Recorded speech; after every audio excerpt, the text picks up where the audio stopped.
Hey guys, I want to do a video today on my Harbor Freight tire changer and some of the things I've done to make it work a little bit better. First thing is the little deal that goes in there that holds the wheel broke first time I used it. So instead of that, I just use a bolt. Just holds the wheel in place, no big deal. Let's just do a tire. Now this tire has a tire sensor in it. So whenever you break the bead or dismount or mount the tire, you always want to stay away from the sensor. This bead breaker works all right. I had one of the XB455 or something like that bead busters.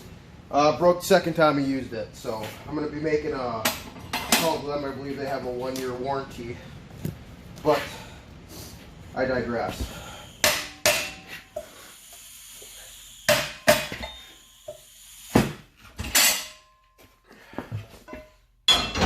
Bead the brake like that, just walk it around, flip it over, same thing, make sure your tire sensor stays away from where you're doing your work.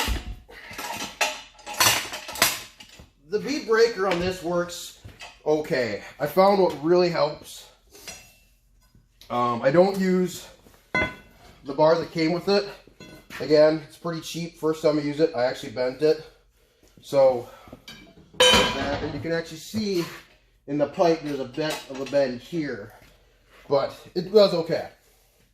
The best thing I found, I got a nice piece of heavy stock there, and you get it in there, and then you just tap it in, and as you break it, you keep tapping it, and it works pretty alright for the most part. Same thing, you just there, the bead's broken. Now, when it comes to this, they come with this little 4-piece thing, and it works good on steel wheels. But when you got an aluminum wheel like this, you don't want to, scuff it all up and make it look terrible. So what I did is I got this little spacer here. I just set it down over this little rubber mat that I put on there, which doesn't do much of anything, but it just makes me feel better. Put that on there.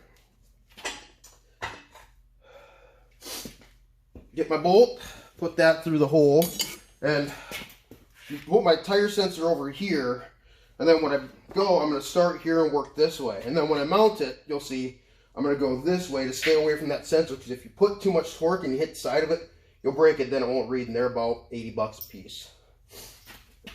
Put the bolt through, and this, I'm not tightening it down or cinching it.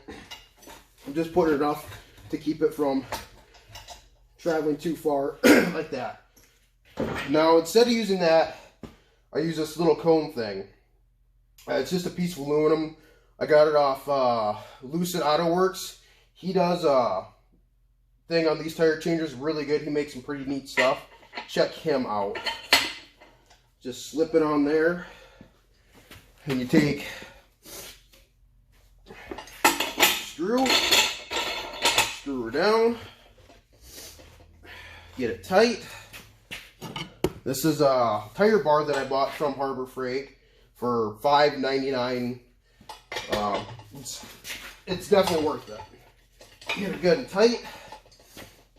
Now another thing to think about is this has wheel weights, so it helps to get them off before you go about taking the tire off. Now the other thing that I made was this.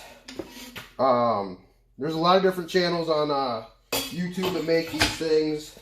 Lucid Autowerks makes a version of this. He's got bearings. It looks sweeter than hell.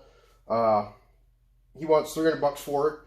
$300 on a $30 tire changer didn't make a whole lot of sense to me, so I literally made this out of stuff I had laying around my shop. It's pretty simple.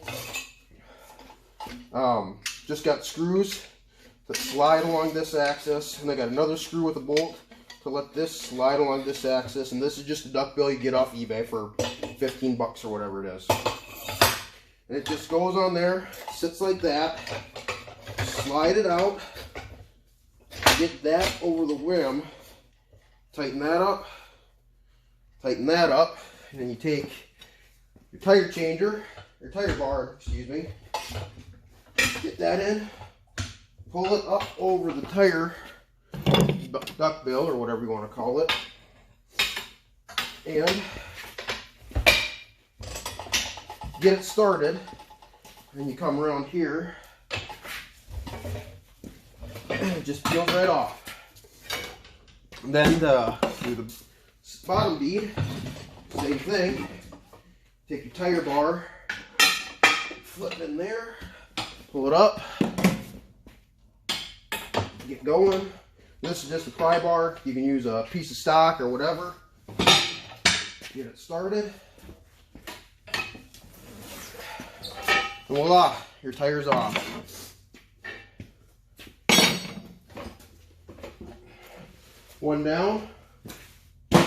Now, these aluminum wheels have a tendency to corrode around the bead and cause a slow leak. This one actually isn't too bad. A couple of other ones on this car were pretty grody, but we'll clean this one up anyways. There's a lot of ways you can do this. You can use like a red Scotch-Brite or a buffing wheel. I just have a little wire wheel and a drill. And go around.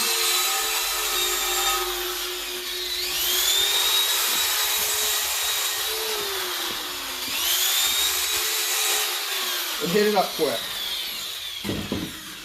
Just make it look a little bit nicer, and that way it keeps it from leaking.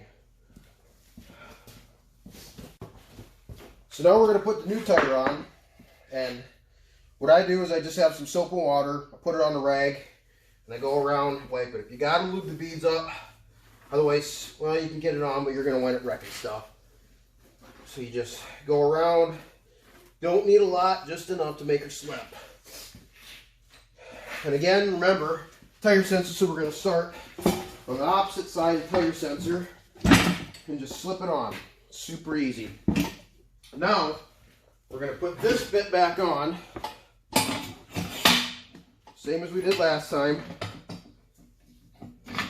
It's a little janky, but it does the job. This is what this holds. I don't even know what you call it, tire stop. Just holds the tire on the bead, just like, or on the rim, so it doesn't spin while you're trying to set the bead. Get it started, get your pry bar, and voila, she's on. So then, just take it off, set it off to the side.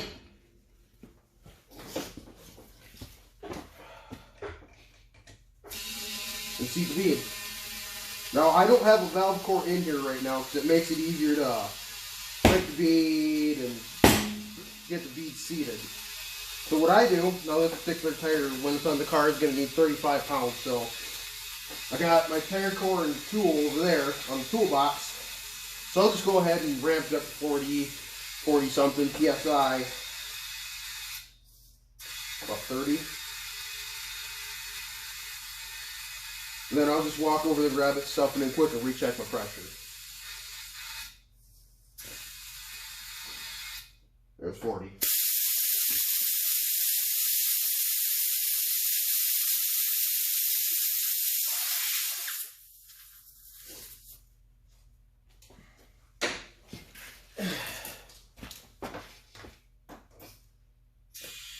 Down to 30, so we lost about 10 PSI, so it's not a big deal. And once the bead's seated, it's not going to fall off. I mean, it can go completely flat and it's not going to fall off. So there we are. All right.